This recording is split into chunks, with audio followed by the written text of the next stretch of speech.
Hello, thank you for joining us today for the Contra Costa Youth Service Bureau's Family Podcast in collaboration with the Multicultural Bookstore. Our goal is to provide information regarding resources and educational opportunities for children, youth, and family. You can hear us monthly on YouTube, the Youth Service Bureau's website, or the Multicultural Bookstore's website. Our guests today are Othari Christian, a board trustee of the West Contra Costa Unified School District, Lloyd Cunningham, owner of LC Optical and Repair, Glenda Roberts, program manager of the Contra Costa Youth Service Bureau's Kinship Program, and I will be sharing information about some of what I have going on. I am your host today. My name is Tamara Shiloh. This is our kickoff program, and we're very excited about our very first podcast.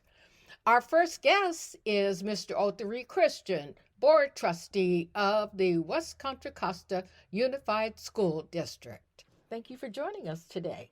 Oh, thank you. Appreciate it. Okay, so we actually have a few questions about what's going on in the district. So, one of them is, since COVID, what practices and data indicators are we utilizing to ensure we are meeting every child where they are now? Oh, thank you for asking that question.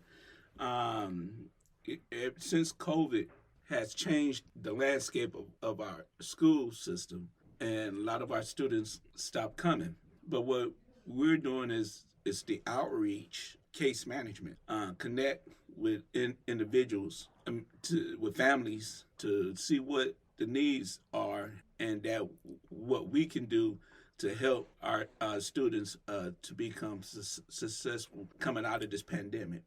So, what type of outreach are you using to get to the parents?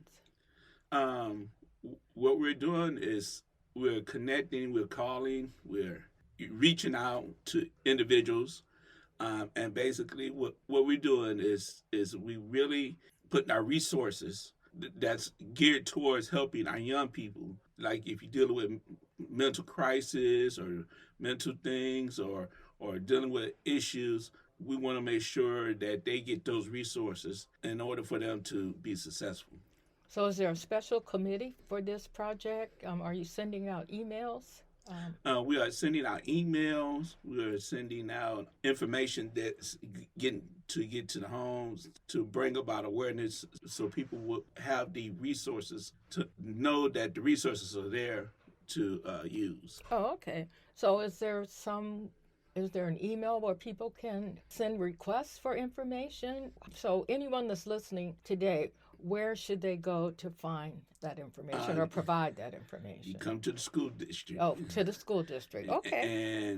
And with the school district, will give you the information that you need. Oh, okay, super. All right. With the lack of school safety officers and mental health providers, how are we currently dealing with Richmond children's mental health? Okay, I'm glad you asked that question. Safety was a pet peeve for me. I started out into safety and understanding that safety plays a major role of the students' well-being at the school.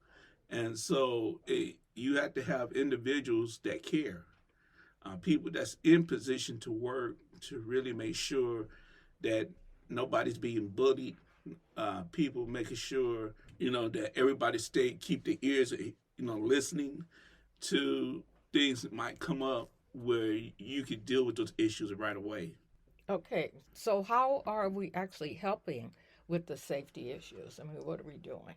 In the schools, we have safety officers, Oh, and they're not police, but right. they're a safety team, and the safety team patrols the campus, making sure dealing with the issues, making sure students are not being bullied, making sure students are going to class, making sure students are doing the right thing, and also they the eyes and ears to they listen, and if something is not right, the safety team reports it. Oh, okay. So, are there any mental health providers in the schools? Yes, we have a lot of nonprofits that's working in the schools to provide resources to our campuses. And every campus has a different need. And so what we're doing is making sure that we provide the tools.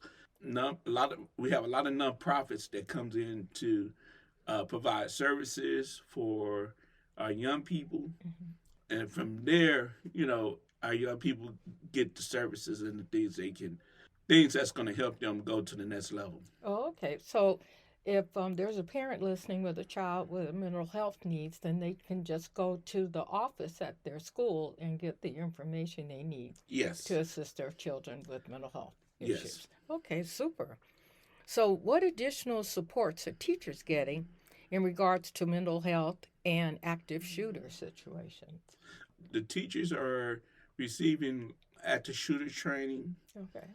making sure that they understand what they need to do in order, in case of an emergency, how to successfully help our young people get to safety. Our teachers play a major role, and we have to make sure we take care of our teachers, because by taking care of our teachers, we're taking care of the classroom and everybody. Correct. So we want to just make sure that the teachers get help as well if they need it. Okay. Okay. So, is this training is it mandatory for all teachers or is it volunteer?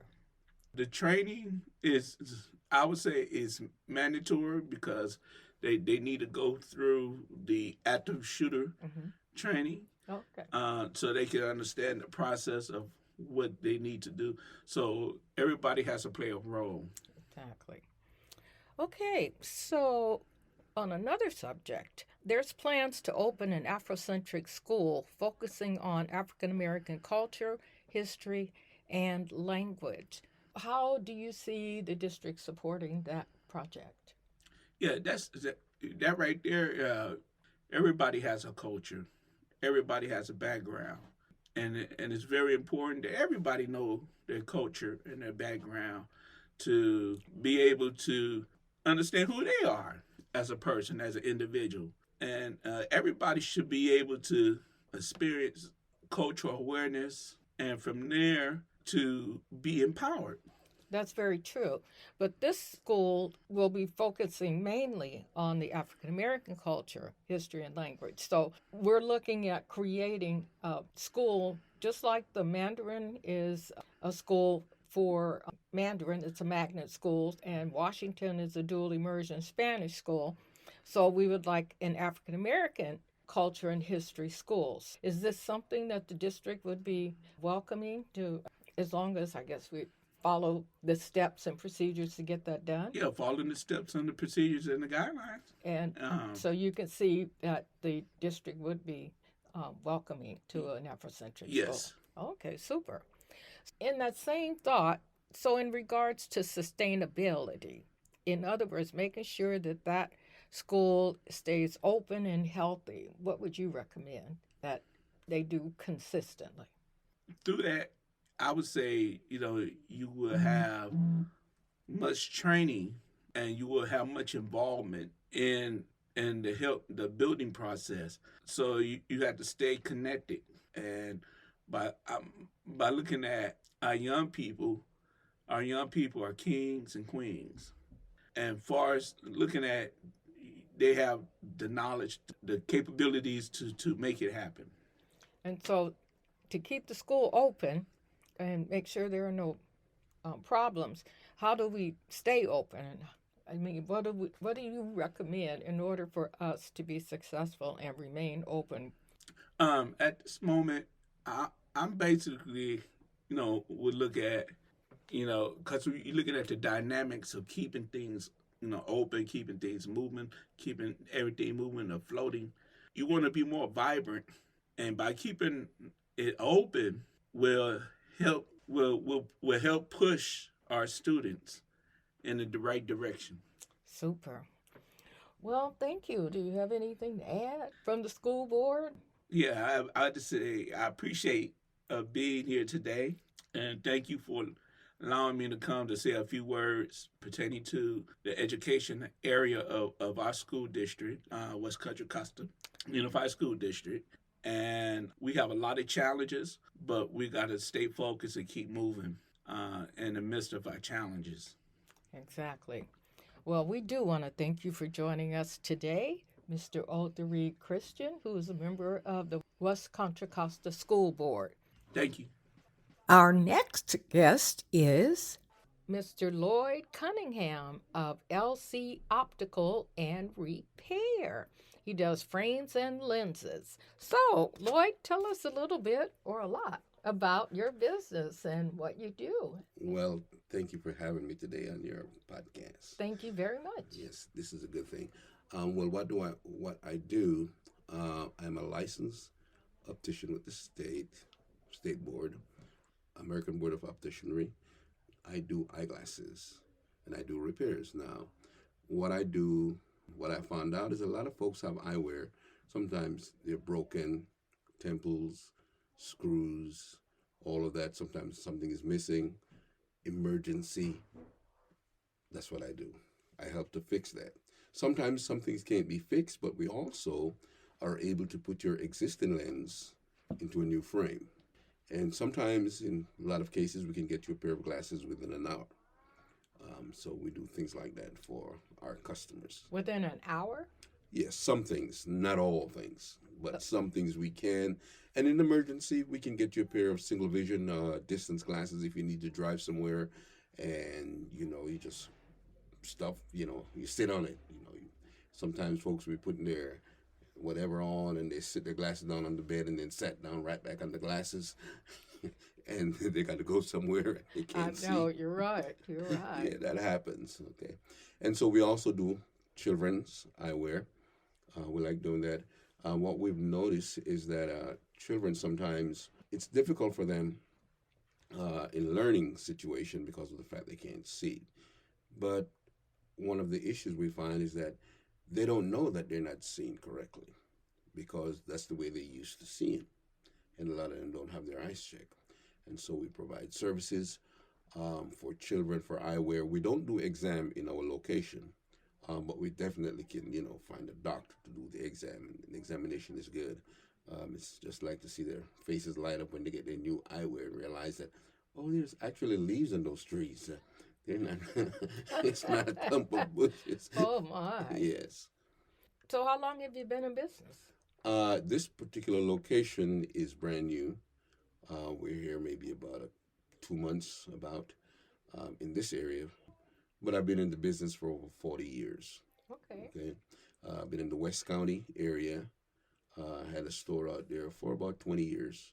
There, work in San Francisco, San Leandro, in the Concord area also. So, yeah. Well, that's wonderful. So, do you go into the schools and talk to the kids about? I don't. A lot of times, what in my experience doing this is that generally when they do a checkup in the schools, I used to do a program with Las Bananas in the East County, and what they would do when they go in and do the checkup, they would have vouchers from these nonprofits, and the voucher, they would hand over the voucher to the student.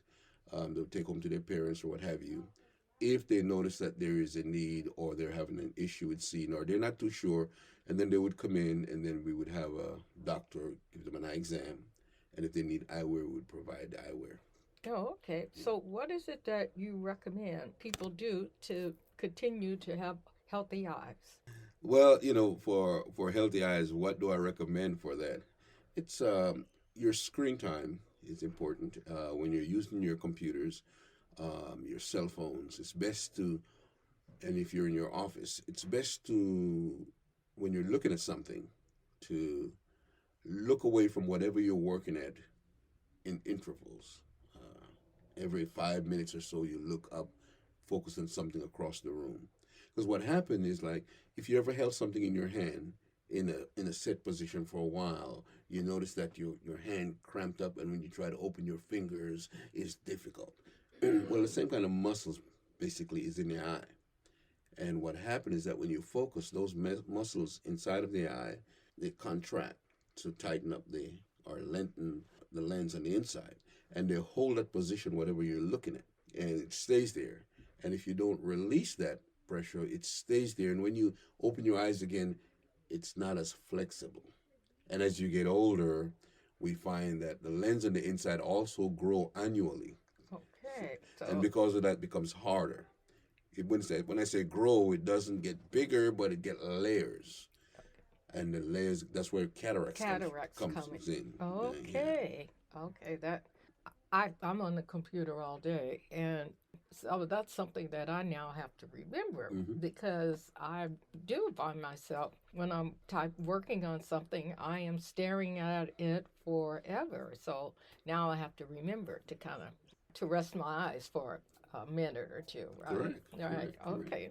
So for seniors, speaking of cataracts, what should they look for to let them know that they're about to have a problem, or they're going to need to have their lenses cataracts? Well, the doctor would determine that. It's best to have checkups every 2 years generally. We find that starts in your 60s is when that they start developing, or they can see them, and they have different percentage of cloudiness. If you're going to the doctor, generally, if you're having your eyes checked, you will the doctor will notify you. But you on your own telling that you have a cataract, you can't really say. Yeah. And also glaucoma is another issue that we have, that we found out that a lot of folks have that. So there's certain things. If you have diabetes, blood pressure, those things are important. That what happened, folks with diabetes, what happened, the blood vessels are thinner in the eyes and in the brain. And what happened, the diabetes, the sugar, whatever it is, break down those cell walls. And so what happened with the blood pressure, with the pressure and the diabetes, folks tend to have bleeding in the eye. Oh, wow. Okay. That's, it's like a stroke in the eye. Uh-huh. So that's why we find people with diabetes, high blood pressure, they tend to have a stroke. So you have to have your eyes checked. Certain things you can also end up with a retinal detachment, bleeding in the eyes, floaters. Here, folks complain of floaters. You need to have those checked. What floaters are, it's just blood that got into the eye because there's a fluid within the eyeball, and it floats and past the opening, and so the light hits it. That's where you get the floaters from. So people with diabetes, blood pressure, they should always have their eyes checked. And the other thing I wanted to mention was glaucoma. Mm-hmm. Glaucoma is pressure in the eyeball. Mm-hmm. That means that the fluids are not changing or not draining correctly. Now, that one has no real symptom, and so that is why you need to have your eyes checked. Because there's no real symptom, you don't really see anything, and it slowly shuts it off. And once it shut that nerves off, it doesn't come back. Can you fix it? They can fix not the nerve, but they can fix the glaucoma. They have different areas they work in. They give you, they can drain, or they can unplug the schlemm. That's a funny language. Yeah. Okay. That's that's just the area that the fluid drains through, and so the drain from behind the eye, it switches, and it drains all the time. Oh, okay. And if it doesn't rotate or do what it needs to do, then it builds up that pressure. So they have to go in sometime and laser it to open up a hole or something so it can drain. If not, they also can use medication to help you to be able to keep the pressure down. But it's best to keep your pressure down.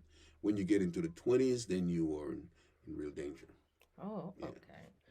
Yeah. Okay, super. So LC Optical and Repair is where, and how do we get there and contact you? We are on McDonald Avenue, 3109 McDonald Avenue in the city of Richmond. That's where we are. We're in front of Nichols Park. Okay. Nice location, good place. Phone number? Phone number, that's a great question. 510-778-8709. And they can email you, I see. Yes. And your email is? lcoptical2020@gmail.com. Okay, so you have a large selection of glasses We to do choose have from? large selection of frames and lenses. We try to keep our prices down. We don't do insurances right now. We don't because that's a whole new situation. So we don't really what we do. We keep our prices down. We're offering glasses right now $49 a pair for single vision starting, Wow. and then we go up from there. Good prices. Okay. We don't really have to do the high markup. That way we don't do the high markdown. Right. You know, you see two pairs for $89 or $79. We see people do that, but then, once you get out of that, then you get into the big money. Right. Yeah. Right. Well, great. That's some good information about keeping our eyes healthy, which is really, really important. We want to thank you for joining us today, Oh, thank and you. hopefully we'll see you again sometime. And this is the Contra Costa Youth Service Bureau and Multicultural Bookstores Family Podcast. Our next guest is Glenda Roberts with the Contra Costa Youth Service Bureau. She is the director, manager of the Kinship Program. Thank you for joining us today. And did I get your role right? Well, just close. I'm the program manager for the Kinship Support Service Program. Okay. Well, Program thank you for manager. Yeah. okay. Thank you for joining us. So, tell us a little bit about the Kinship Program. Love to, love to. And thank you for inviting me. And I'm so excited about being part of one of the first podcasts for this particular time. Contra Costa Youth Service Bureau has been in existence for over 35 years. And it primarily started with the Kinship Program. So I'm the program manager for the Kinship Program, and there's 4 on my team, including me. And we service about 73 families with about 135 children. And that's basically all on West Contra Costa County side. I'm not sure how familiar people are with the term kinship, but that for us means these are grandmothers, aunts, uncles, older sisters, and brothers taking care of family members because the parent, for whatever reason, is not healthy enough to take care of the child. And so we provide services. We're a nonprofit organization, and the types of services that we provide for the caregivers, that's what I'll be calling the grandparents and aunts and uncles, the caregivers, we want to make sure that they take care of themselves. So we provide a lot of education around self-care. We provide respite for them. We provide opportunities for them to have some recreation so that they can have time for themselves. Because doing this work, doing this type of work, you sometimes forget about yourself because you're so focused on the children. We offer parenting classes because the way you parented your child is not necessarily the way you parent a grandchild or a younger sister or brother. So we offer those. For the children, we have a tutoring program. We also offer recreational things for them. I do a lot of collaboration with other organizations so that the children can have opportunities that they might not have normally had. Children are from 0 to 21. They can still be in the program. The only qualification to be in kinship is that you're taking care of somebody else's child. And we also have it also that if the mom or the dad is not healthy enough and they all live with the grandmother, then they can all be in the program. So you don't have to necessarily be separated from your parent if they have some physical or mental health issues. Wow, that's a lot. Yeah. So, I know we partner with the Kinship Program. We celebrate grandparents and caregivers at the Multicultural Bookstore the third Sunday of every month, and everyone is certainly invited. So, how does a family find out about you? What's your outreach like? Okay, our outreach, prior to COVID, we used to go out whenever there were a lot of community activities going on, we'd always have a table. And that's how they find us. Also, social services will refer the grandparents or the aunts and uncles to our program as well. But our best advertising is word of mouth, because the grandparents, if they know someone, they'll tell them.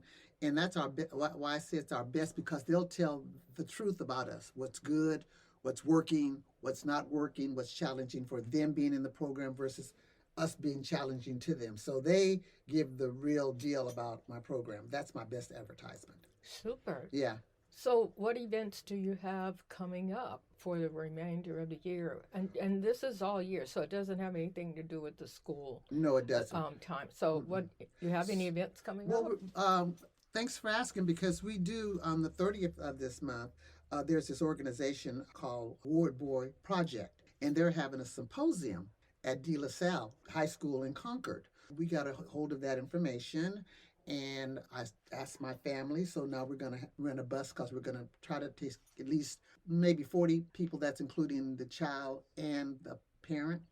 We're going to take them to this symposium on the 30th at De La Salle High School. And I wish I had the flyer in front of me, but it's Ward Boy Project. And I think it's called Better Today Than Yesterday, I think is what the title of it is. And so they're looking at students, trying to prepare them for high school, also to prepare them out, being aware of themselves, how to take care of themselves mentally, physically, and spiritually. And I'm real excited. So I've got the bus is just about full. Oh. Other things that we do, like at least once a month, we try to take the caregivers either to the movies or to lunch.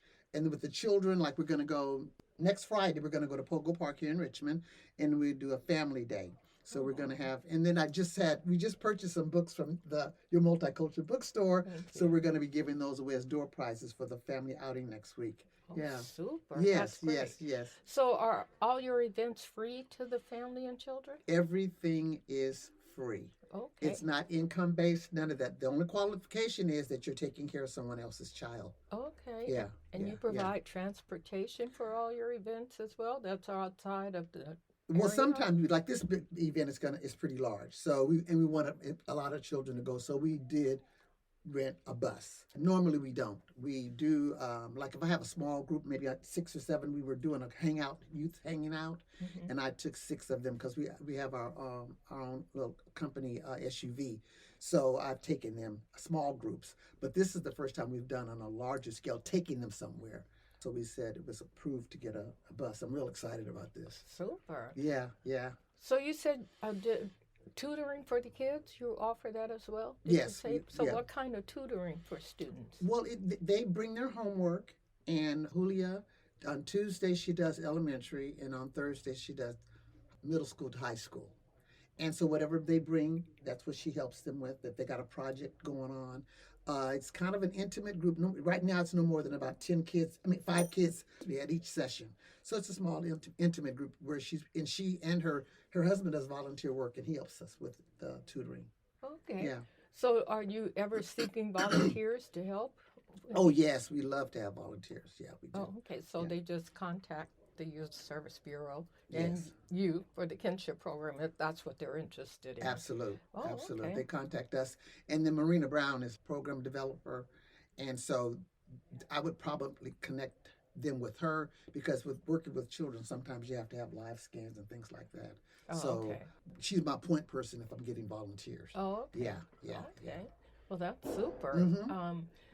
So you guys have been in business forever, and I'm sure that you'll be in business for a lot longer. This is very much needed and everywhere.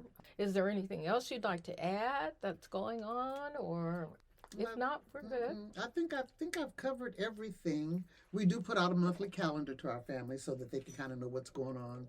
Because we asked the RSVP because there's no way that I could service 75 families with 135 kids on any one given day. You're right. So Yeah. we're limited in how many we can participate, and we try to rotate that through. And we have some families that are participate more than others. Right. Depending on their needs. Right. But yeah. That happens. Yes. Well, super. Well, I want to thank you for joining us today. This is the Contra Costa Youth Service Bureau and Multicultural Bookstores Family Podcast. Thank you again, Ms. Roberts. Hopefully we'll see you again. Well, thank you also, Ms. Shiloh. Okay. All right, y'all. Next up, Miss Marina Brown is going to take over as host. Thank you all, and here we go. Hello, and thank you for joining us today for the Contra Costa Youth Service Bureau in collaboration with the Multicultural Bookstore Family Podcast. Our goal today and will always be to provide information regarding resources and educational opportunities for children, youth, and families in Contra Costa County. You can hear us monthly on YouTube, the Youth Service Bureau's website, or the Multicultural Bookstore website. Our sponsor today is the LC Optical and Repair Store, located here in Richmond, right across from our very well-known park, Nickel Park. And we are here at the Multicultural Bookstore at 260 Broadway in Richmond, California. And I will be your host today, and I'm Marina Brown, and I'm the Development Director of the Contra Costa Youth Service Bureau, located at 186 Broadway in Richmond, California, 94804. And we have with us today one of our very own and a special guest. We have Tamara Shiloh, the owner of the Multicultural Bookstore, and she is also the editor of the Black History Corner in the Richmond Post newspaper. You also want to make sure you get that Richmond Post so you can catch all of that important information about the history of our very own Black folk here, back then, and now. So, Tamara, what would you like to share with us on today? Oh my goodness. Well, thank you. I appreciate the introduction. Yeah, so we'll talk about the Multicultural Bookstore first. We are located at 260 Broadway in Richmond. We share the location with the Bay Area Girls Club. It's really wonderful bookstore. We are kind of set in the back, but we have a wonderful backyard. We have a great gazebo. We have a patio area. In the bookstore, we provide wonderful multicultural books. We have all the cultures, African American, Asian, Native American, and Spanish books. We have all the genres, LGBTQ, social justice, STEM books. We have teen and adult books. We have chapter books, graphic novels, Black history books, music, dance, and art. Also, along with our baby books, we have a few cookbooks too. So we invite you to come in and browse around our lovely little store. We also have events here. We do author book signings, and we have story time the second Saturday of every month. We serve either hamburgers, hot dogs, or pizza. It's all free of charge with drinks. We have a play area for the kids. We have kaboom sets. I kind of describe them as large Lego pieces. They're foam, and the kids can build and make things with them. So we invite folks to come. We're open 10 to 6, Thursday, Friday, and Saturday. So when the weather's nice, you can just come and browse and sit out on the patio and enjoy yourself.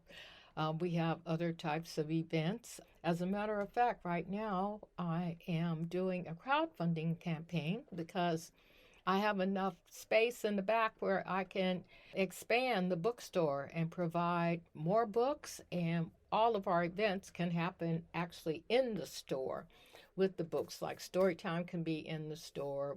We can have small networking events, birthday parties, and things of the sort. Yeah, it's pretty safe and friendly. Our clerks are very friendly. I think you'll enjoy yourself if you come down. We do collaborate with the Youth Service Bureau. With the kinship program, we celebrate grandparents and caregivers here the third Sunday of every month.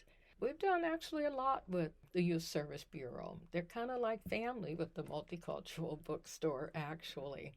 Along with that, I have a nonprofit, and we provide Black history classes for youth after school, and in the summer, it's a Black history, literacy, and podcast class. They're usually 8 to 10 weeks.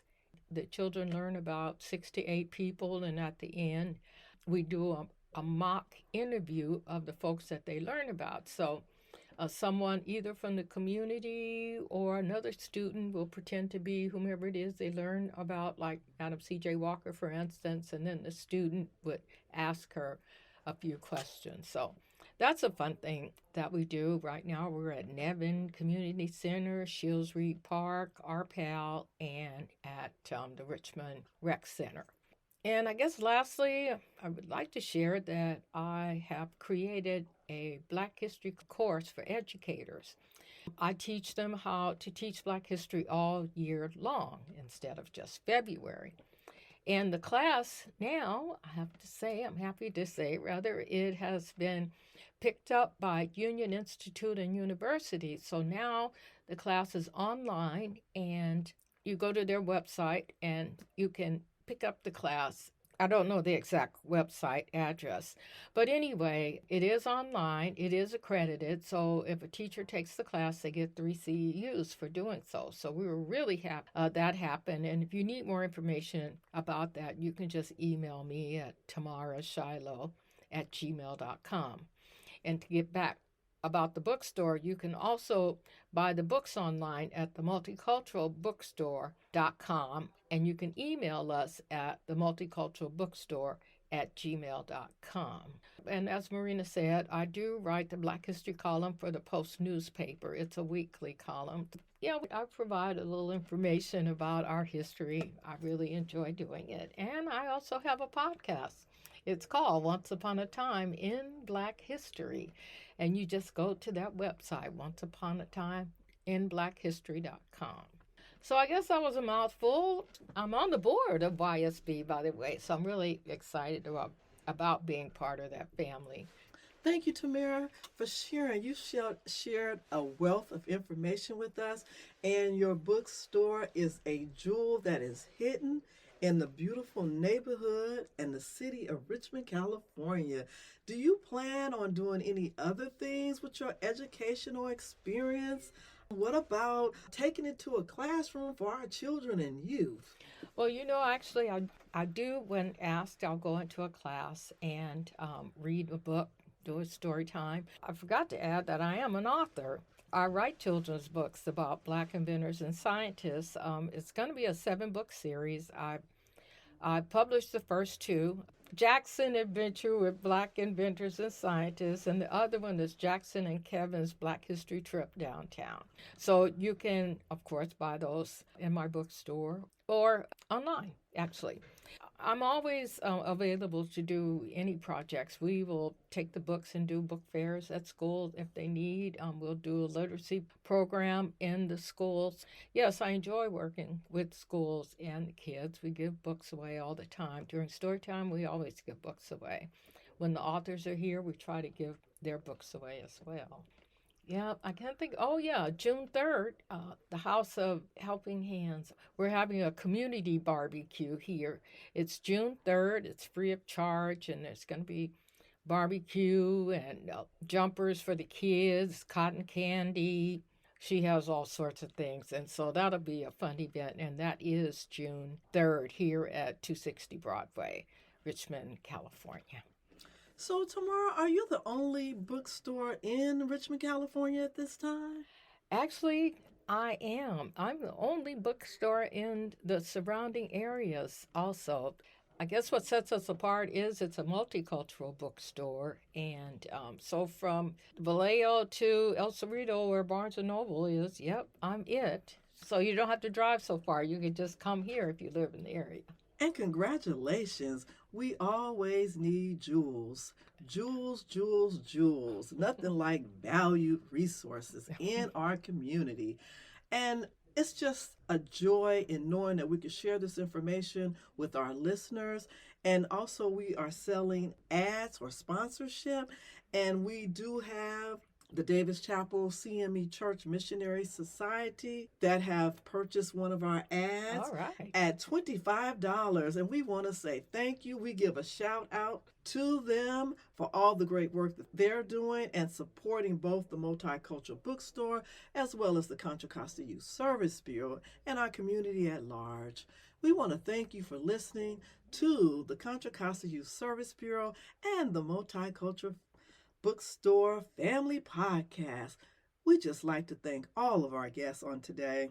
It has been nothing but a joy to kick off this dream that has come true. So be prepared on Saturday to hear what we have to say about our resources and these special people. Thank you so much.